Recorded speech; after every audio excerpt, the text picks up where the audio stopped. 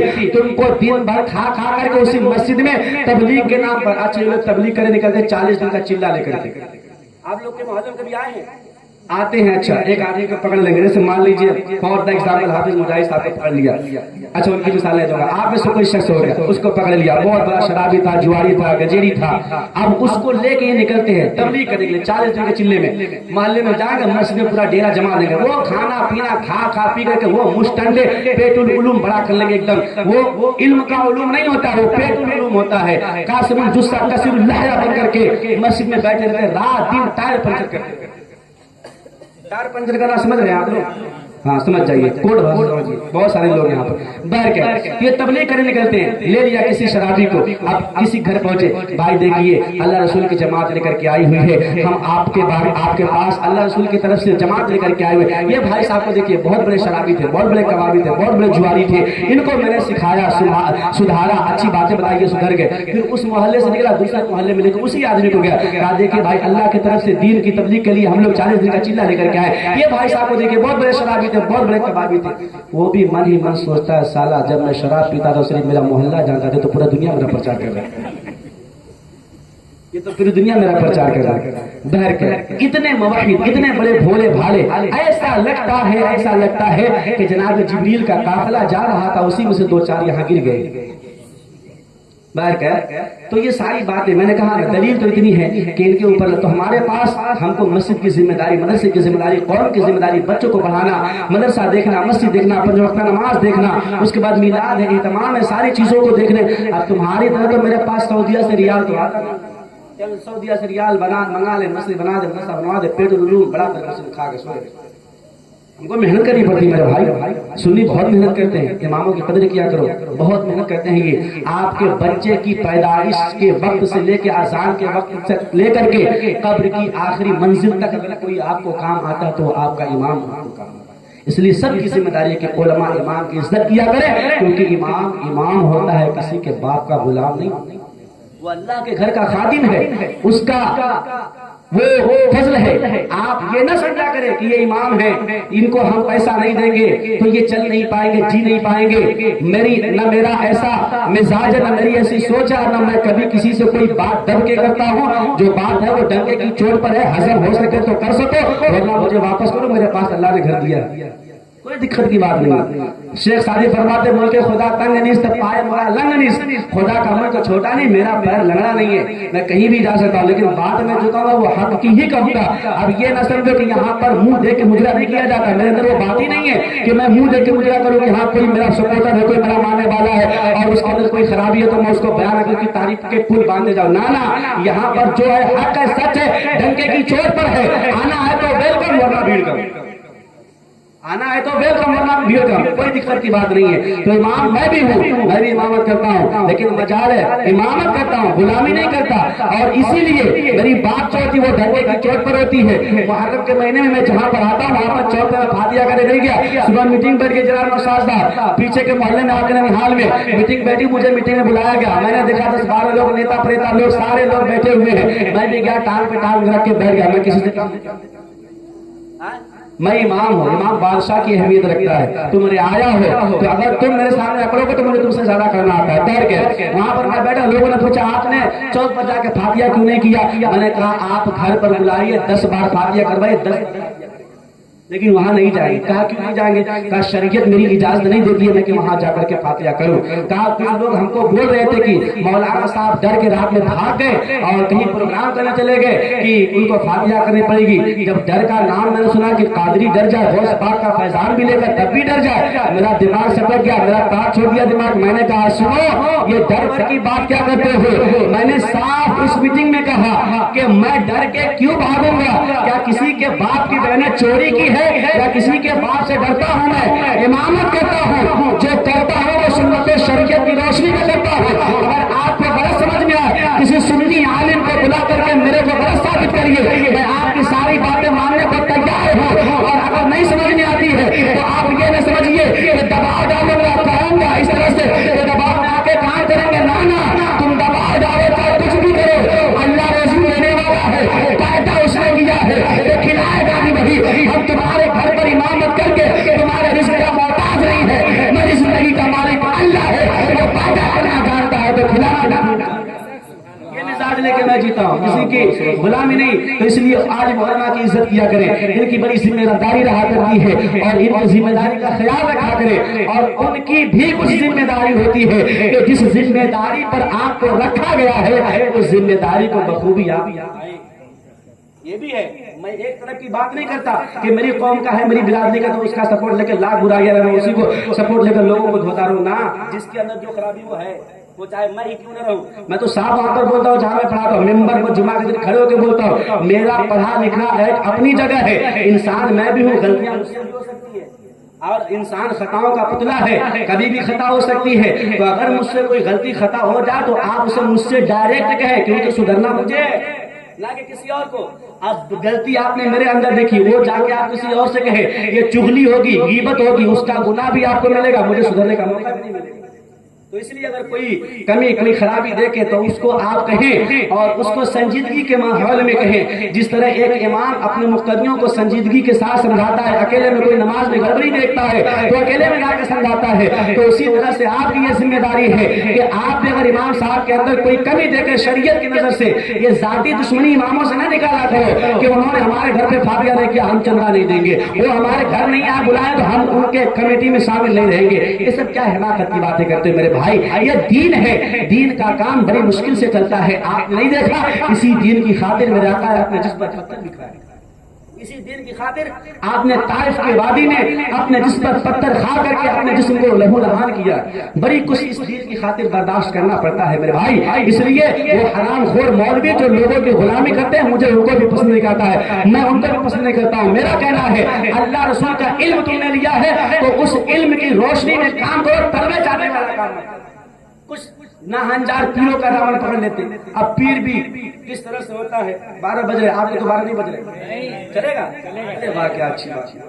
کچھ ایسے حرام خور پیر آج کل نکل گئے ہیں، ہاتھ میں 10 انگلی میں 10 انگوٹھی، گلے میں گڑا بڑا بڑا مالا اور لے کے چل دیے بھیا ہم تو طریقت والے. ان لوگوں نے تو اور سنیوں کا بیڑا غرق کیا ہوا. طریقت والے، شریعت پہلی چیز ہے وہ حاصل ہوئی نہیں، طریقت پہ پہنچ گیا یہ. اب میں آپ کو یہ شریعت، طریقت، حقیقت، معرفت اس حساب سے سمجھاتا ہوں. دین کی سب سے پہلی سیڑھی ہے شریعت. چھت پر جانا ہے تو پہلی سیڑھی پہ قدم رکھو گے یا تم باؤنڈری مار کے جاؤ گے چھت پر؟ اگر مار کے جانے کی کوشش کرے تو ہاتھ پیر کا کیا حال ہے؟ ویسے بھی لاک ڈاؤن نے اچھا چھوٹا ہوا خراب کر دیا ہے. بیڑی والے سگریٹ والے بیڑی پر آ گئے، چھت والے سیڑھی پہ آ گئے. لیکن میرے قمر الدین پر بڑی ترقی ہوگی لاک ڈاؤن کے، اللہ کا فضل ہوا، مسجد بن گیا، مدرسہ بن گیا، اس لیے بڑی